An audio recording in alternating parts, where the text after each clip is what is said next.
Janeiro Branco é tão importante. Eu estou recebendo aqui no Ponto de Vista a Francilena Bessa, ela que é terapeuta ocupacional, também diretora do CREFITO 6, que corresponde aqui ao estado do Ceará.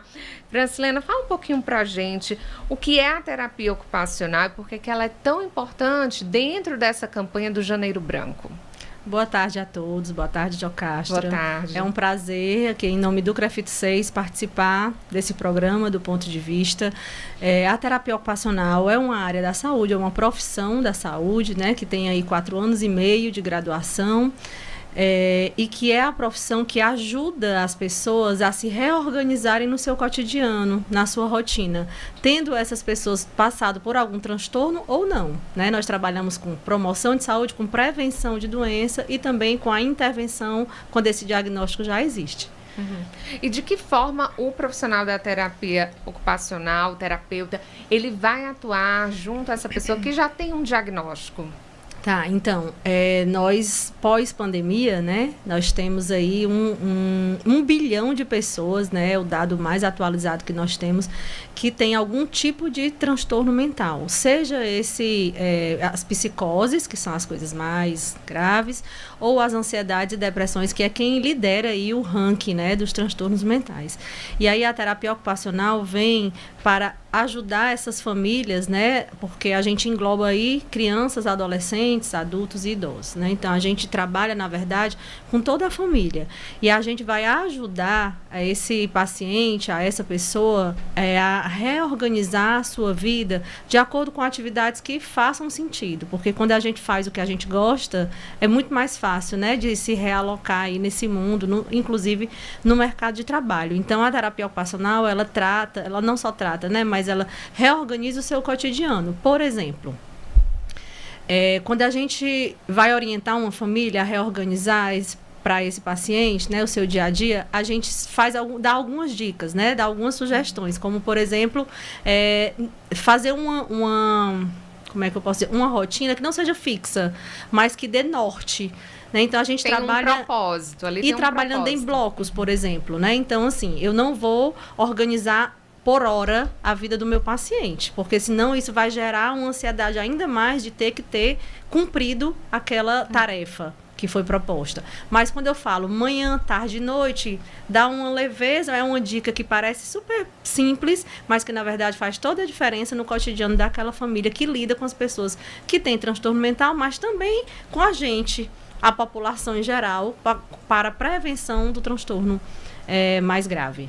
E de que forma funciona essa análise do terapeuta ocupacional junto às famílias, principalmente a gente falando aí dos idosos, que é um público que está crescendo muito grande aí, quando a gente trata sobre a ansiedade, de que forma essa análise do terapeuta ela é feita? Certo, existem protocolos, né, próprios da profissão do terapeuta ocupacional que só ele, após a sua graduação, ali pode aplicar, né? Então, existem protocolos que avaliam e que analisam, como você bem disse, o nível de ocupação humana, por exemplo, né? Então, assim, para não aprofundar muito e não ficar muito técnico, mas são protocolos validados mundialmente, tanto faz eu estar aqui no Ceará, como no Canadá, como em Portugal, em qualquer outro país, que eu vou poder estar conversando com uma equipe multidisciplinar, envolvendo aí geriatras, por exemplo, psiquiatras, né?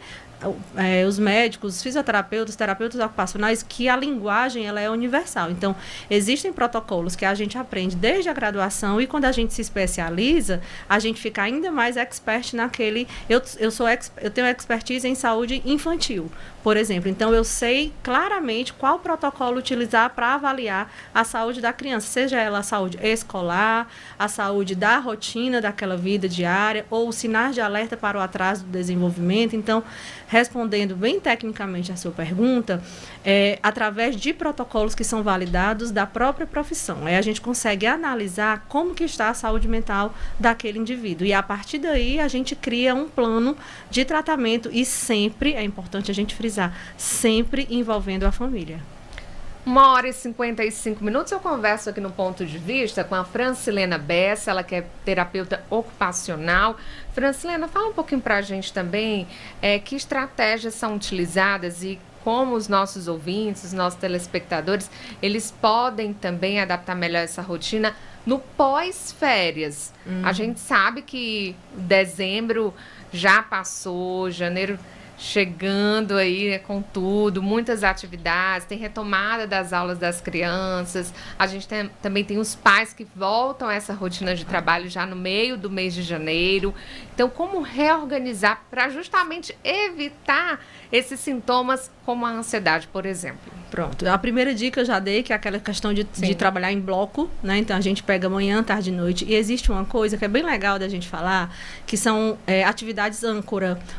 O que são essas atividades âncoras, né? São aquelas atividades que a gente sabe que aquela atividade, ela determina um período. Por exemplo, uma atividade âncora, o café da manhã. O que quer dizer o café da manhã? Quer dizer que eu acordei, eu despertei, né? Porque quando a gente fala em ocupações, não é só o fazer por fazer. Ocupações são coisas da rotina, do meu cotidiano e que fazem sentido. Por exemplo, acordar, despertar. O café da manhã é a atividade âncora do meu turno da manhã. A partir dali é como se tudo fosse acontecer.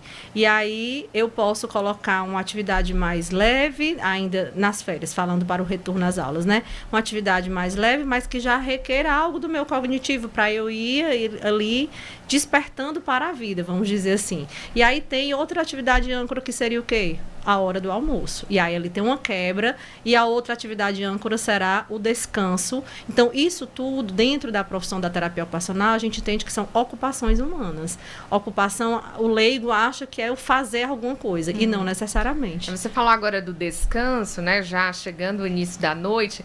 Hoje nós vivemos numa sociedade muito conectada a esses aparelhinhos aqui, gente, né? Os dispositivos móveis, sejam eles celulares, sejam tablets ou outros tipos de dispositivos, que a gente carrega consigo, no próprio corpo. Isso. Como se desconectar e preparar-se para uma noite tranquila de sono? Muita gente tem já desenvolvendo aí problemas com o dormir. É difícil o sono, né? Chegar. Isso. Né? O aparelho celular hoje ele é meio que uma extensão do nosso corpo, né? Como se continuasse. Lembrei do Marshall McLuhan.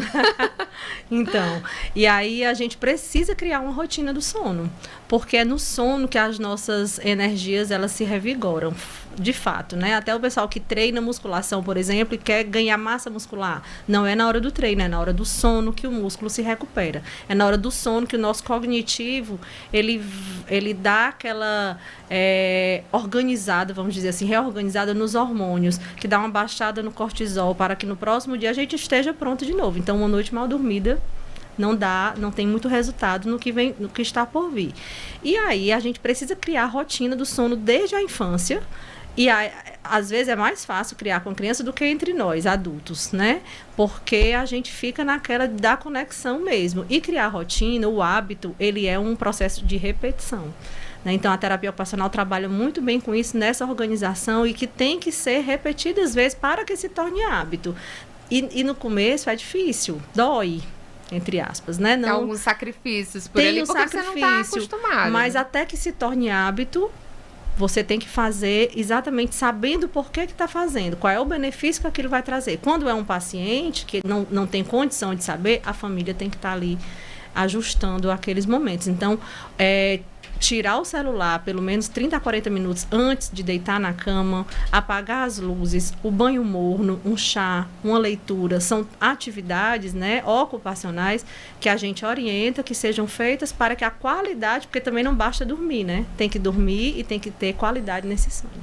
Francilena, a gente conversa hoje sobre o Janeiro Branco, justamente aí pautando a saúde mental.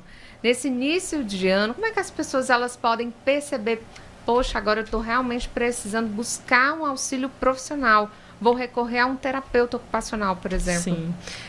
A gente falou aqui no início, né, da entrevista sobre a ansiedade e a depressão, né? Você trouxe esse dado, que são as duas principais condições de saúde que estão gritando, vamos dizer assim, na sociedade, né? A gente às vezes não tem o diagnóstico, mas a gente já tem sintomas. E como é que eu percebo? Eu acho muito importante, sabe, Jocasta, a gente entender sobre o nosso corpo, né? O nosso corpo, ele fala totalmente. Então, às vezes, é uma falta de ar. Às vezes é um taquicardia, meu coração deu uma acelerada, às vezes é uma dor de cabeça, às vezes é uma visão turva. E eu preciso identificar que aquilo não é porque eu não comi, não é porque eu não...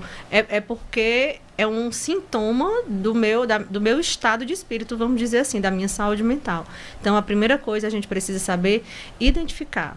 E quando que eu sei que eu preciso de um terapeuta ocupacional? Quando aquilo que eu senti, aquele sintoma está interferindo na minha rotina.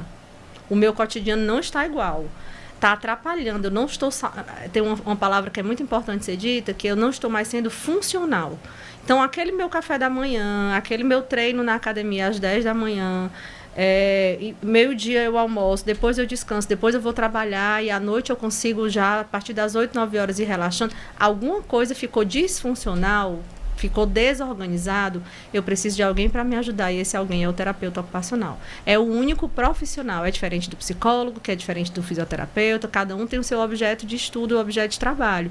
E o terapeuta ocupacional, a exclusividade é o profissional que exclusivamente trabalha com a organização da rotina, nas atividades de vida diária, como, por exemplo, se alimentar, tomar banho, caminhar, trabalhar. Então, isso são atividades de vida diária, que antigamente se chamava, inclusive, do labor, né, do trabalho e tal. Então, essas atividades de vida diária, quem ajuda a reorganizar, fazer você voltar para a sua rotina e você se sentir um indivíduo capaz e funcional é o terapeuta ocupacional.